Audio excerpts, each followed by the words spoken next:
2021년 8월 13일 금요일 달코라 뉴스를 전해드리겠습니다.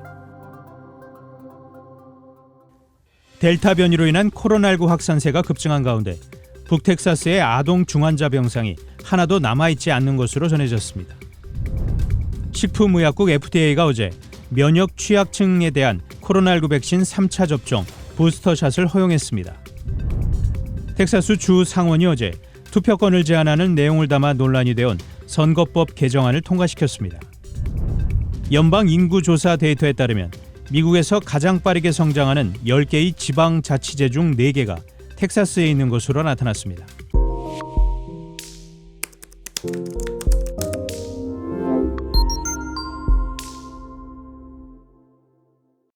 델타 변이로 인한 코로나19 확산세가 급증한 가운데 북텍사스의 아동 중환자 병상이 전혀 남아있지 않는 것으로 전해졌습니다.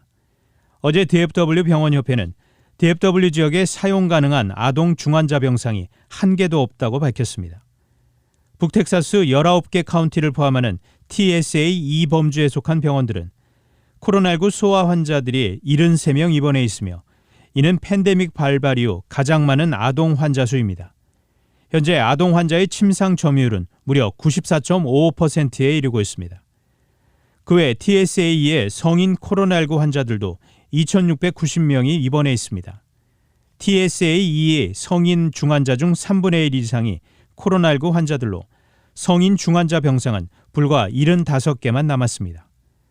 DFW 지역의 입원 환자 수는 지난 한 달 사이에 약 5배 증가했습니다.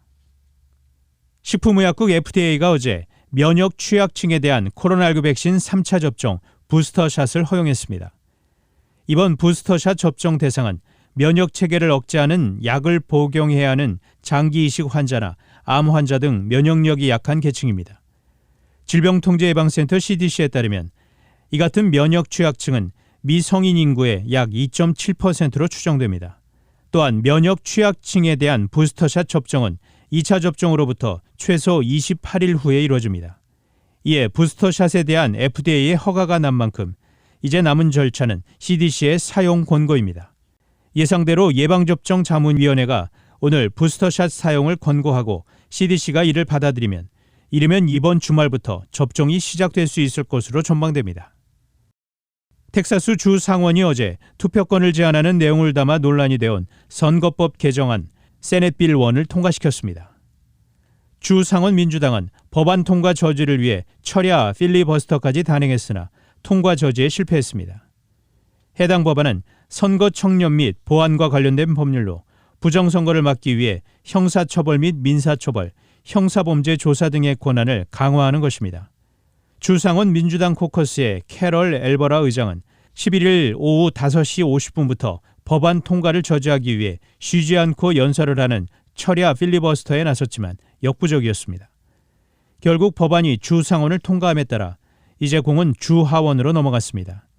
현재 주하원 공화당은 법안 통과를 위해 정족수를 확보해야 하는 압력에 직면해 있습니다.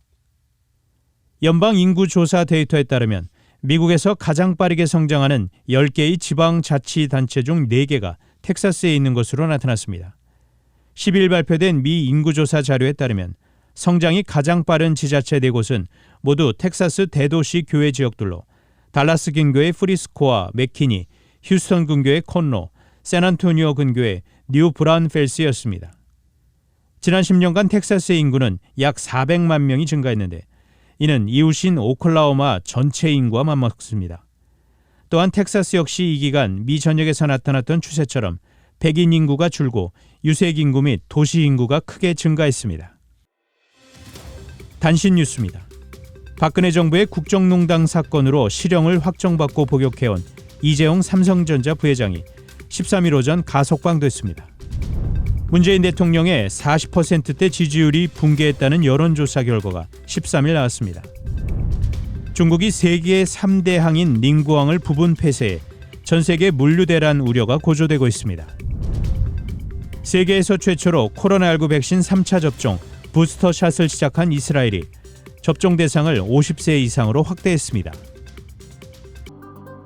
지금까지 8월 13일 금요일 달코라 뉴스 최은준이었습니다.